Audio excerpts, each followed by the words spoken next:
안녕하세요. Goeiedag, goedemiddag, good evening, and welcome back to my channel. My name is Tian. I'm 28 years old, and we are joined by Ryan today again and all future videos. And today we are continuing with the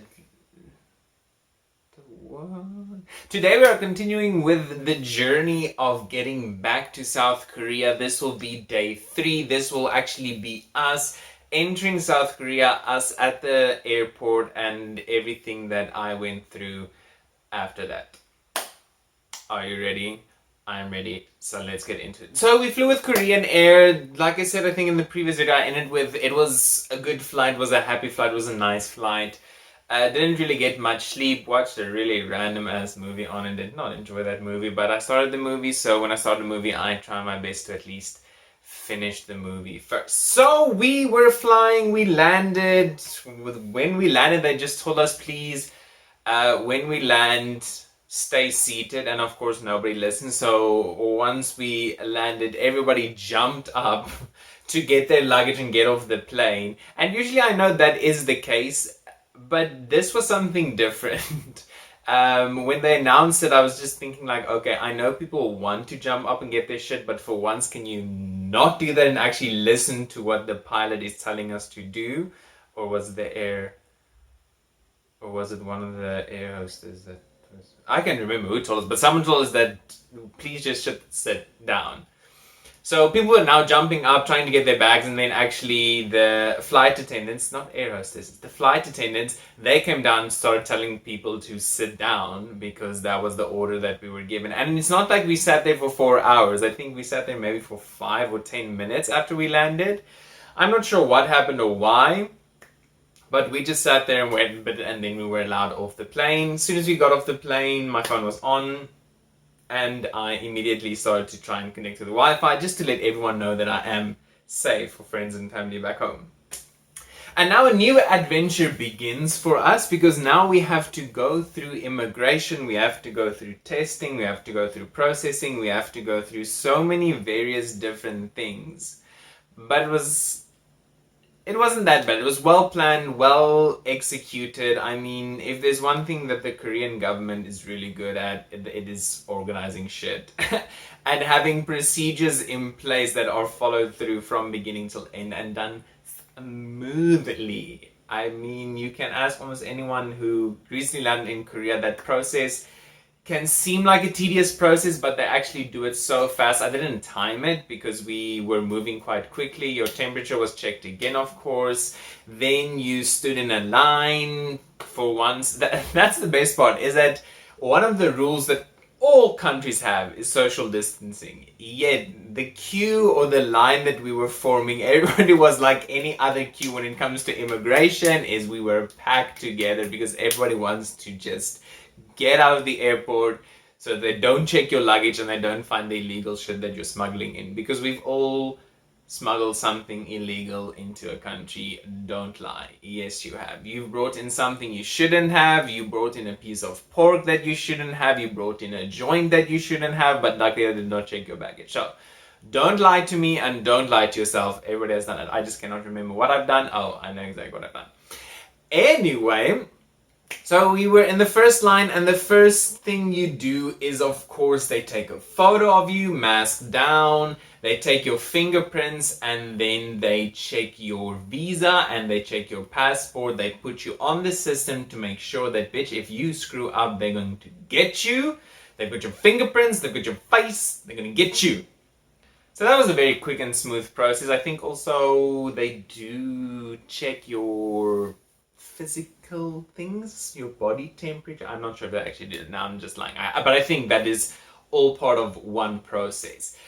And then after that, you move to the next section. I cannot call it a line because it was again just people bunching up together, because what you needed to do now is you needed to download the app. And I was just like thinking, oh, I want to show you the app, and I want to look for my phone. And I'm like, I'm recording with my phone, so I'll put a photo in of what the app actually looks like.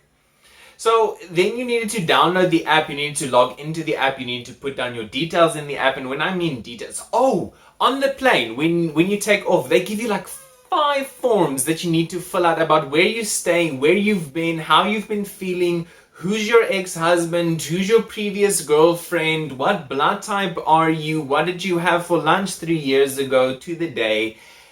It's just form after form after form, but the most important thing of that form is your address. Because if you do not have an address, and you do not have a Korean phone number that they can phone to verify who you are and what you are and why you're here, you get government quarantined for reals, and then you have to pay 1.5 million won, if I'm not mistaken, and we do not have time or money for that.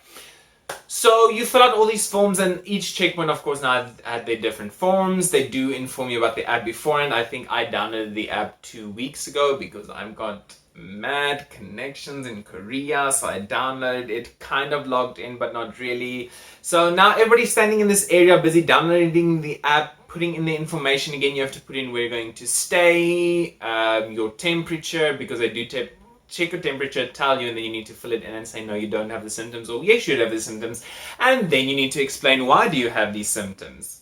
So that is if you, because they tell you about this on the plane already, and if you do some research, you will be able to find out what app it is, and you will be able to fill that in before you go. So once you have it, you move into the next line. I cannot remember which paper we gave in where. I just know that you filled out a bunch of papers on the plane that you need to hand in the different sections. Now you moved into the next line, the next section, the next big part, and this is now where they check again. They check your papers. They check your information. They make sure that you are in fact reachable by the number you put down. And how do they do that? They check your passport, they check your documents, and then they also fucking call you. If you have a Korean cell phone number, they call you and you need to show them, like, look, it goes ring, ring, ring. In my case, they phone my boss to make sure that that they can reach me or reach her for whatever event might occur. So then you went through that. That one was a bit problematic because on the app, I filled it in so quickly that I got my birth date wrong with a year. And then the guy said you cannot change the information, so you need to delete the app and reinstall the app and then fill everything in again, and then we can start this whole process again. So I needed to go out of the line, out of the queue, get away from the people, and then I needed to redo everything because I did not double check my information. So double check your information. That's my advice to you. On these apps, double check your information because they do check your information and they do give a call. Luckily, my boss picked up and everything was fine. Everyone was happy. Everyone was content with what happened. I think somewhere they wrote down the date that I'm coming out of quarantine. I still need to go through those papers because they give you a shit ton of papers. So now you move to, now once they verified that you can stay where you need to stay and that they can contact you or reach you, because you get like a person, a government person who is assigned to your case. So for example, when I went for the test, my boss and that person, they were contacting each other to make the plan so that I get all the necessary information, and I don't know what's happening behind the scenes. It's not that I'm a lazy bitch, it's just I do not speak the language. If I spoken the language, I would have made sure that all of this is in order. I would have gotten this checked out, but I don't. So I'll learn it. Don't come for me. So then you move on to the next line. Well, at this stage, because I had to stay behind, there wasn't a line anymore because everybody has fled this crime scene of the crime. The South Africans that I were with for the majority of the 2 days in the hallway experience, they were gone. Everybody just fled. Everybody just fled the scene. Everybody just wants to get away and get out and be free of everything. But before you go, you have to again fill in another form. And at this stage, we were so fed up with filling in forms and filling in our address. But again, you had to fill in another form. You need to sign. I didn't fill it in entirely correctly because there was one section I didn't know what they were asking. I was tired, I was moody, I was cranky, so I just left that part open, but it wasn't anything too important, I think. Well, I am here now, so I guess it wasn't that important. Fill out the forms and do what I did. But I knew that if there was a mistake, they do check it and they would have told me, like, this. So I had to fill in my address again, tick the box, and say that I am quarantining at home. Is quarantine a verb? Quarantining doesn't sound correct. So that I am going to do my quarantine thing at home and then just sign, and then they check and they rip papers off. And you also get a little certificate. You get a little certificate. Where is my certificate? Oh, let me get my certificate.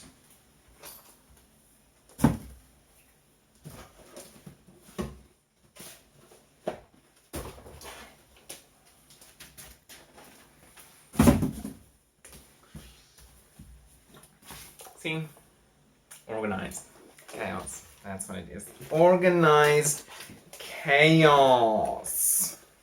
Oh, see, this documents that I needed to take with me, documents that I needed to do beforehand and take to the embassy, and all the forms you need to fill out that they didn't ask for, which is kind of annoying because I need to fill out like 10 forms and they took like 2 of them. But you get like this little quarantine certificate thingy, which is kind of cute, although I did not write my name on it.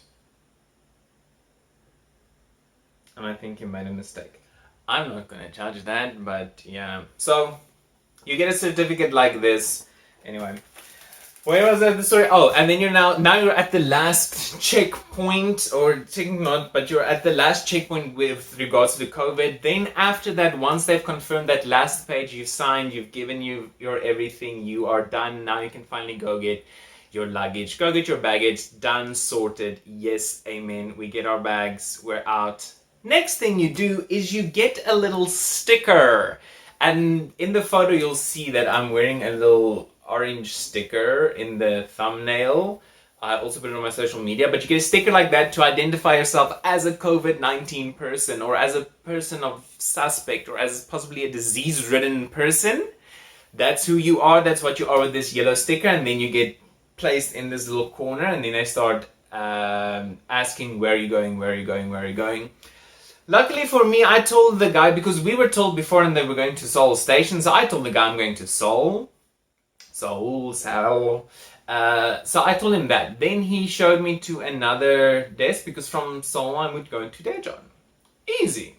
Or from Seoul Station and take the KTX there. Okay. So anyway, so I go and tell him Seoul, and he shows me to another counter, and other people led off to another place. Because I was told to go to Seoul Station. But then they were taking a bus to some other place. And I was like, well, this is weird. Then I went to the place and I asked the lady, like, I need to go to Daejeon. Where do I need to be? And she's like, oh, you need to go there. So I went back there and I sat down and I waited for the bus. Again, you don't pay for these things yet. So I sat there, I think we waited for 5 or 10 minutes, and then all of a sudden a bus came. I cannot remember where we were going or which station we were going, but we got on the bus, and then this guy took us, and the guy before that was organizing or planning the whole bus thing, he told us that the drive will be about an hour and a half. I'm like, that sounds kind of reasonable, going from Incheon to Seoul. Okay, traffic and things, yeah, sure, it can take maybe an hour and a half. But I'm like, okay, whatever, I don't care. We'll sort it out once we get there. So we get on the bus, we drive about, I think, 20 minutes, and then we stop. And then I'm like, oh, we're at Incheon Airport again. We're at the other terminal. Oh, my gosh, what a quick ride. But just, we were transferring to another bus. Again, we've got our stickers. We are identified as creepy people.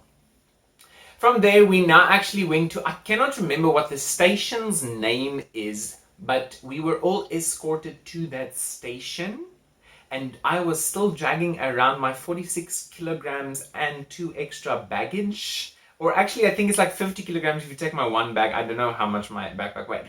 So I'm carrying around that. I mean, I had scars and it was painful. It was not fun. It was not nice. I suffered a lot with this luggage. So, got off the bus, got to the station, struggled a lot with my baggage, got to the...